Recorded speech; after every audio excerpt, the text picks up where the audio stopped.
Essa série, o do Concorde, foi um dos mais vistos? O do Concorde foi um dos mais vistos. Acho que eu não sei quantas views tem agora, mas tem bastante view ali.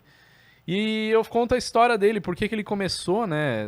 Foi uma tentativa na época, nos anos 70, acho que 73, se eu não me engano, foi quando ele começou a operar, de trazer o voo supersônico, né? Porque naquela época tinha duas alternativas: aviões muito grandes para carregar muita gente, como um Boeing 747, ou um avião muito veloz para poder chegar logo nos lugares. Então, você escolhe, você prefere demorar 10 horas de voo para ir daqui para Nova York, por exemplo, ou você prefere reduzir isso aí para 3 horas e meia e ir num avião mais simples internamente. Então, essa era uma alternativa. Só que o voo supersônico ele é algo muito complicado. Porque você tem a barreira do som, você tem o boom supersônico, você tem a questão do material do avião que esquenta muito por conta do atrito com o ar, você tem a questão do consumo de combustível que é absurdamente grande. Enfim, você tem o ruído do avião, né, que operar em determinados aeroportos começa a ser inviável. Mas o grande problema chama boom supersônico, boom sônico. O que acontece? Quando o avião passa a barreira do som, ele vai dar aquele estouro, né?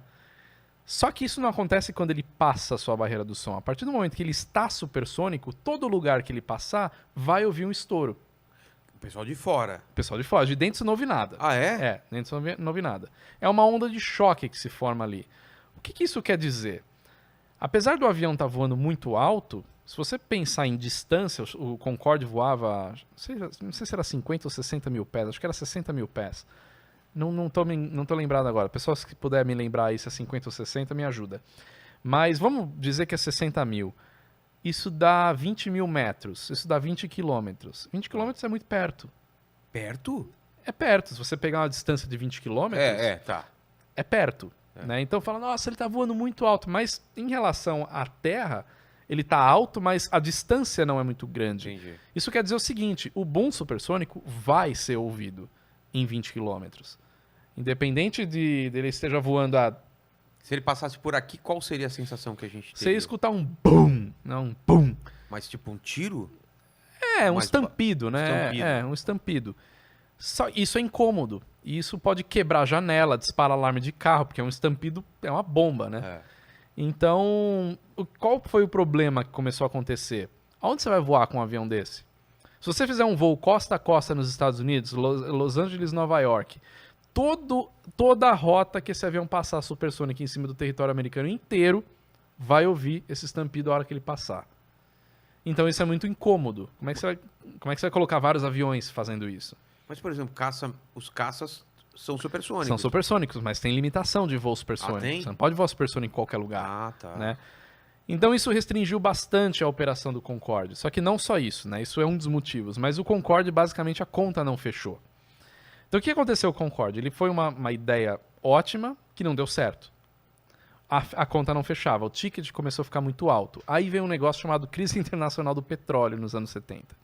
Isso foi um tiro no peito do Concorde, porque, cara, o troço gasta muito combustível. Então eles precisaram começar a rever e as empresas não queriam usar esse avião, porque ele era muito caro, a conta não fechava. Então um Concorde dentro de uma empresa aérea era prejuízo. Na verdade, uma empresa aérea é prejuízo. Até você sabe como é que você fica como é que você se torna milionário? Não. Entra bilionário na aviação. Você vai perder dinheiro. Entendeu? Eu queria depois falar disso. Beleza. Porque, cara, dá a impressão mesmo que a conta não fecha. A Cada conta vez não vai fecha. fechar menos, né? Então imagina com o Concorde. Por isso que cada vez mais os fabricantes tentam encontrar uma forma da conta fechar. Então os aviões hoje, até aquela questão dos aviões mais velhos, né, os aviões mais antigos, gastavam muito mais combustível. O avião hoje é muito mais eficiente, muito mais econômico, né, muito mais limpo do que um avião de 40 anos atrás. Então o Concorde, a gente está falando de 4 motores turbojato. O motor turbojato é um motor de caça. O motor de caça gasta, porque militar não está preocupado com consumo de combustível. Está preocupado com desempenho. Então, ele tinha um negócio nos motores chamado afterburner, que é o pós-queimador. Se você ver a foto de um Concorde decolando, você vai ver o pós-queimador, que é aquele rastro de fogo que sai atrás dos motores. Aquilo faz um barulho absurdamente alto e aquilo consome muito combustível. Muito. Tanto é que os caças que têm isso até hoje, muitos têm, eles têm um tempo reduzido de voo, se eles usam o afterburner, né, o pós-queimador. Então essa conta começou a não fechar e esse avião ia sucumbir, ele não ia dar certo. Só que aí entra um pouco a questão do ego dos governos francês e inglês, né, britânico. Porque, cara, a gente não pode deixar esse avião passar. Por quê? Porque os britânicos já tinham tido vários fracassos na história da construção de aviões. Alguns sucessos, mas muitos fracassos. Os franceses também precisavam, então eles quiseram forçar a barra com esse avião. Quais eram as empresas estatais desses dois países na época? British Airways e Air France. Então o governo falou, o negócio é o seguinte, vocês vão voar o Concorde. 14 aviões na frota, 7 para cada um, vamos lá. Então essas empresas começaram a ser obrigadas pelo governo, são empresas estatais, a voar o avião. Só que a conta não fechava. Então era só pondo dinheiro, subsidiado pelo governo. Até que as empresas começaram a falar, cara, acho que a gente precisa elevar o ticket desse negócio.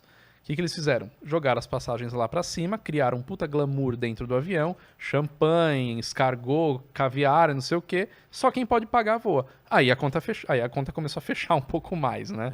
Não que ela fechava, mas aí ficou mais coerente. Isso aconteceu nos anos 80, no início dos anos 80. Então eles conseguiram empurrar a operação desse avião até o início dos anos 2000, né? Só que o que aconteceu? O avião era obsoleto já nos anos 2000. Se você pegar o painel de um Concorde, ele é um painel antigo, ele é um painel analógico, ele é um avião que precisa de um terceiro tripulante, que é o engenheiro de voo, ele é um avião complicado. Então, começou a ficar mais caro, a conta começou a não fechar mais, porque estava ficando muito caro sustentar esse avião operando. Então eles já estavam com a ideia de aposentar o Concorde. Até que no ano 2000, em julho do ano 2000, o Concorde cai. Então caiu um Concorde na França, decolando lá do Charles de Gaulle. Então foi o último prego no caixão que eles precisavam para falar, cara, realmente... Mas isso não acabou a operação do Concorde.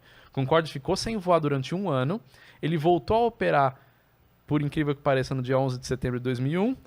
Cara, que... Muitas coisas aconteceram no 11 de setembro de 2001.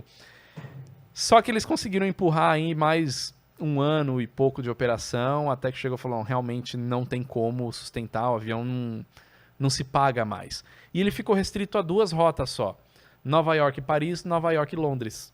Por que essa rota? Porque tanto Londres quanto Paris está próximo da costa, Paris não é uma cidade costeira, mas ela está próxima, né? E Nova York é uma cidade na costa, então você voa o tempo todo em cima do mar. Então o supersônico passou a não ser mais um problema. Então eles podiam voar. Só que ele só serviu para isso, ele ficou durante acho que quase 20 anos operando só nessa rota Nova York, Londres, Nova York, Paris. Funcionou, muita gente voou, até tem o Rod Stewart, que tem o caso dele ter participado de 2 eventos, eu não lembro qual era o nome do evento dele, é um evento famoso, me fugiu agora, que ele fez na Europa e nos Estados Unidos no mesmo dia. Por causa do Concorde, ele ter chegado. Se fosse qualquer outro avião, não ia conseguir chegar. Então é um avião que ele marcou época, né? Muitos empresários, o cara saía de Nova York 8 horas da manhã, fazia uma reunião em Londres e voltava à tarde. Caramba. E jantava em casa, né? Então 3 horas de voo ali. Mas pro passageiro comum... Ficar 3 horas a mais, 4 horas a mais, ele não vai pagar tão mais caro só pra ter isso, O Concorde acabou virando esse glamour, acabou virando essa experiência. Eu tenho amigos que voaram no Concorde. Sério? E voam, o cara junta o dinheiro pra voar no Concorde. Ele não tá indo pra Paris. Ele tá voando no Concorde. Como dirigir uma Ferrari, pagar pra fazer um... Exatamente, é isso aí. Então o Concorde virou isso, virou um meio de transporte de empresários entre os 2 continentes e ao mesmo tempo um parque de diversões ali pra quem quer ter essa experiência mesmo.